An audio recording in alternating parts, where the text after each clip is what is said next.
So some of my favorite things in life are quotes, inspirational quotes, memorable quotes, quotes that you can live by. And one of the best quotes that I was ever told was by a great mentor of mine, a guy named Keith Ferrazzi. He is an author.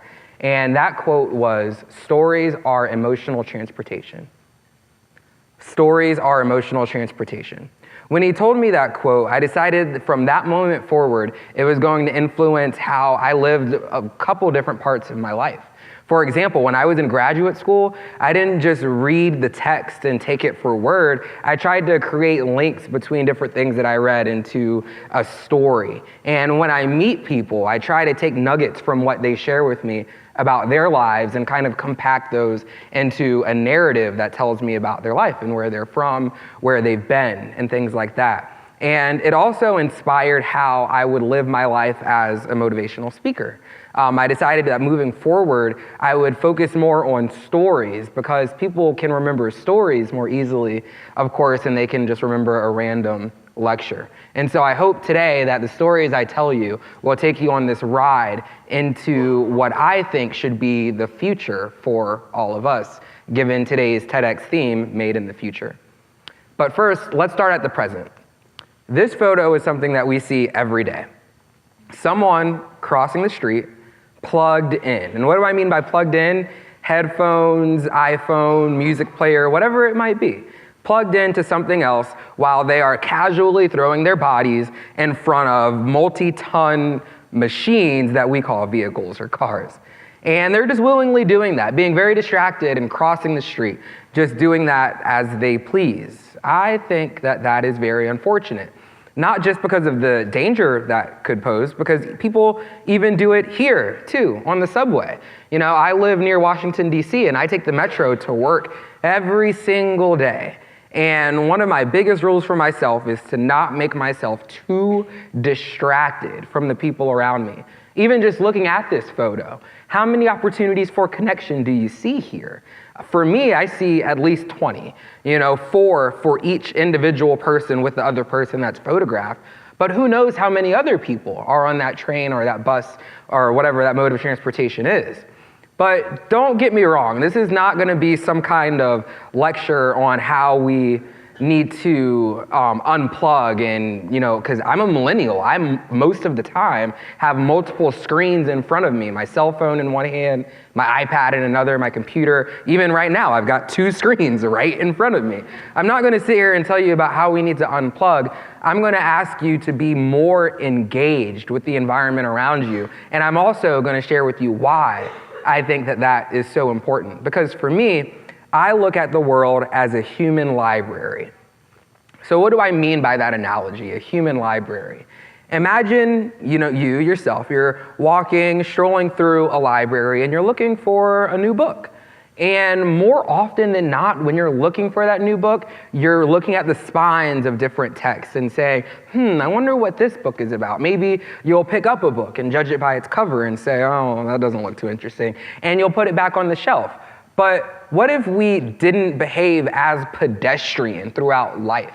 What if, when you're walking through that library, you actually pick up one of those books and you start flipping through the pages and you read the back of the book and you read the insides of the folds and you learn about the author and the different experiences that they've had in life and how that influenced what they decided to write about in this particular book.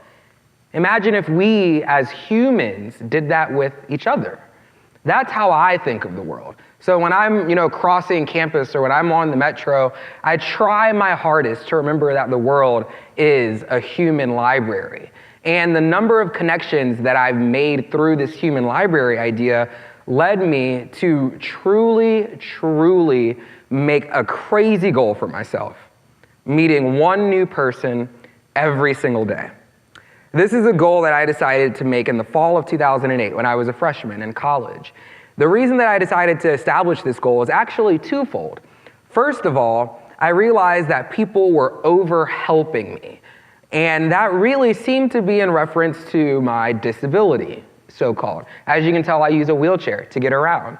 And so I decided that the most number of people that I could possibly meet, the more people that I met, maybe if I had a positive interaction with them as a person that uses a wheelchair, then they would have a more positive interaction, feel more comfortable around others with disabilities as well.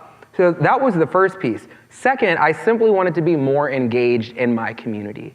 I went to school at Virginia Tech, which is a school that is very, very well known for a community. It's very, it's at the core of what that university is all about. And meeting one new person every day really, really helped me get not only to the core of the university, but also to realizing something else that I think is very important. That is the fact that I truly, truly believe in this life motto that was mentioned in the introduction. Life is all about what you've done for other people. But I haven't always been that way. Back when I was 3 years old, life is all about what you've done for other people. And so the way that I created this motto was because of what happened to me when I was 3 years old. I was diagnosed with a very rare spinal inflammation called transverse myelitis. Transverse means across, and myelitis means inflammation. So it was an inflammation across the width of my spinal cord. I remember it just like it was yesterday. I was at my babysitter's house and I laid down for a nap, and when I woke up from that nap, she said, "Come on, Justin, let's get the day started." And that wasn't possible for me because I suddenly, that quickly, couldn't feel my legs anymore.